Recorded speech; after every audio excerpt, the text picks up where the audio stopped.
এক বছরে কতটা বদলে যায় জীবন।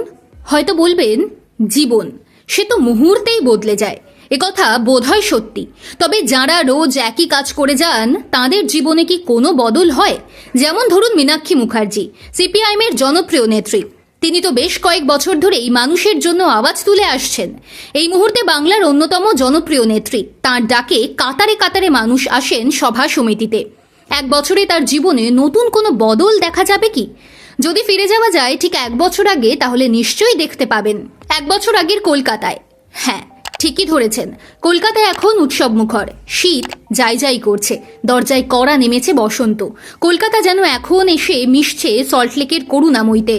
ওখানেই বসেছে বইমেলা। নামে বইয়ের উৎসব হলে কি হবে, আসলে প্রাঙ্গণ জুড়ে বসেছে মানুষের মিলন মেলা।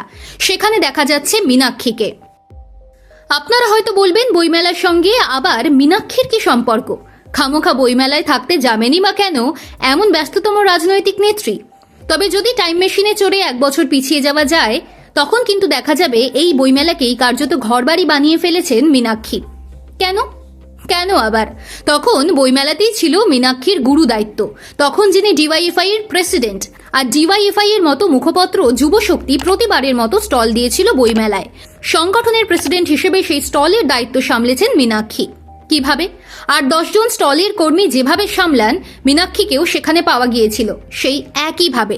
স্টল সাজানো থেকে কাউন্টারে বসে বিল লিখতেন তিনি, হাসি মুখে তা তুলে দিতেন বই ক্রেতাদের হাতে। আবদারে সেলফি তুলতেন হাসি মুখে, অটোগ্রাফ দিতেন। তবে নিজের দায়িত্ব থেকে সরে যাননি। স্টলে আসা ক্রেতাদের পাল্টা বই কেনার আবদার করেছেন, নিজের ইমেজের কথা কখনোই ভাবেননি।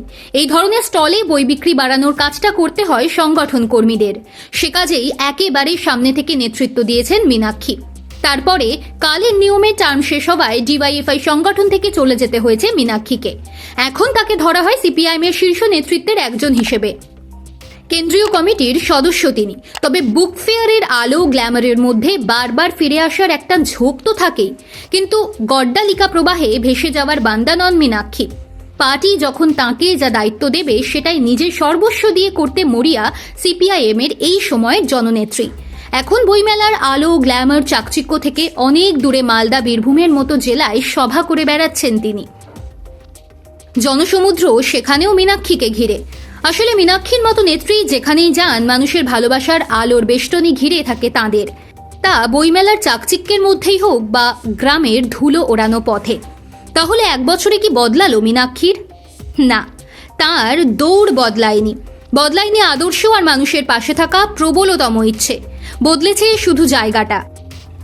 সেদিনের বইয়ের উৎসব থেকে আজ মানুষের লড়াইয়ের ময়দানে স্বমহিমায় সিপিআইএম এর ক্যাপ্টেন মীনাক্ষী মুখার্জি।